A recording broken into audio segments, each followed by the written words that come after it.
What does it mean for the U.S. to run Venezuela?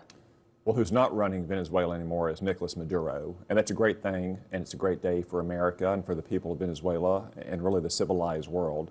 Nicolas Maduro was a indicted drug trafficker in U.S. courts. He was an illegitimate communist dictator.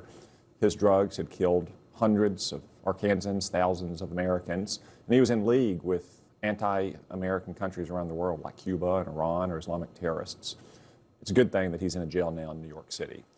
The president said that when the president said the United States is going to be running Venezuela, it means that the new leaders of Venezuela need to meet our demands. Our demands are now what they were before yesterday, that we want them to stop the drug trafficking, we want them to stop the weapons trafficking, we want them to expel the Cubans and the Iranians and the Islamic radicals, and we want them to return to the civilized world and be a good neighbor that contributes to stability, order, and prosperity in our own backyard. But he literally turned around and pointed to his secretaries of state, defense, chairman of the Joint Chiefs, and said, they're going to run Venezuela. Well, I know that Secretary Rubio in particular is in consultation with other members of the Maduro government. He's also in consultation with members of the opposition. They're working through what an interim or transition government would look like. Obviously, Secretary Hegseth and General Kay and our entire military deserve our praise and an amazing raid, maybe the most complex operation that's occurred in the 5 years Donald Trump has been president without a single American life being lost.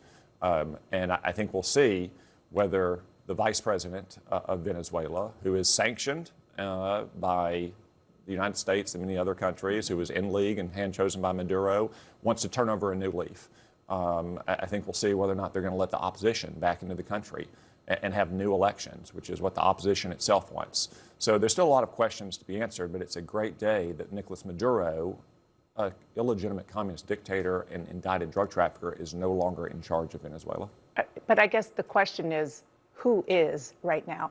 The vice president who you talked about, who I'll get to in a minute, Rodriguez, she technically, I guess, the Supreme Court said that she is in charge.